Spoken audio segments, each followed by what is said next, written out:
we were taking on Java, and from there on we worked on that railroad, building across Burma, Bangkok, Siam, and the biggest tool we had was a pick and shovel and a broad axe. That's how that railroad was built.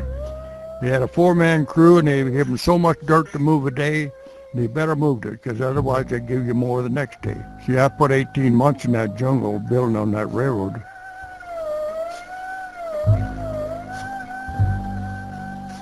Where we was working, there was no medicine whatsoever, and that's where we buried 65 of our sailors in that jungle.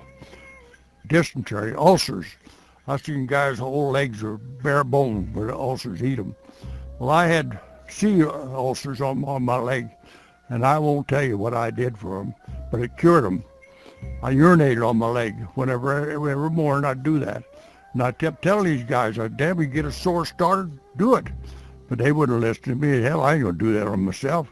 Well, I did it, and anyway, I'm still here for a lot of reasons.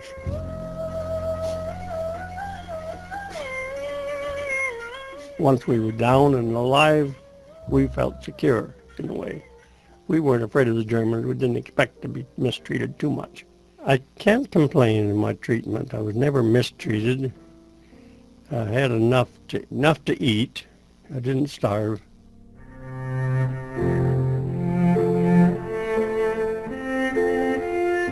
We had a lot of sports provided basically by the Red Cross and so on. And we had a pretty good little library too. I read a lot of books while I was there. And we always had some games going on in the warmer weather, of course. I sang in a chorus over there. I had never sung with a group in my life, but I liked to sing. We had a chorus of 60 to 80 men. We sang the Messiah for Christmas over there. It was beautiful.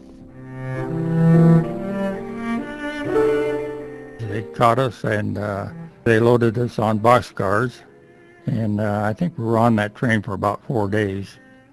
I think there was about 20 cars, and we got as far as Lindbergh, Germany.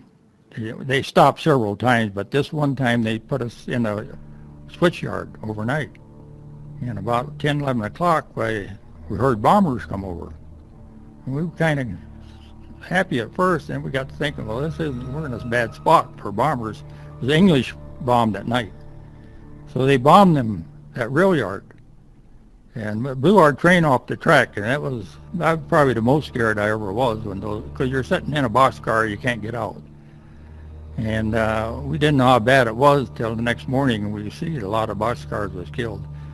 And they blew up every car on that train except 4, and I was lucky enough to be on one of the cars that didn't get bombed.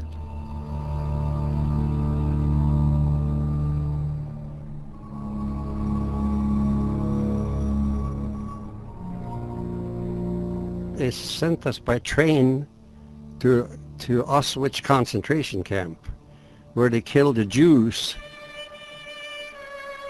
And they had 2 big ovens in there, and there was 2-3 rows of water where they could give you showers, you know. And the Germans laughed and said, "You Americans, we're not going to kill you. We're just going to give you a shower and delouse your clothes, and then we're going to send you on your way." But he says, the Jews, we gassed them. There's gas jets all the way around up there. And if they don't die quick enough, we got canisters we throw in there. And as soon as all the Jews lay down dead, he says, "See all them pails all the way around there? We take and knock all the teeth out of the Jews because they're rich. They got a lot of gold in their teeth, see?"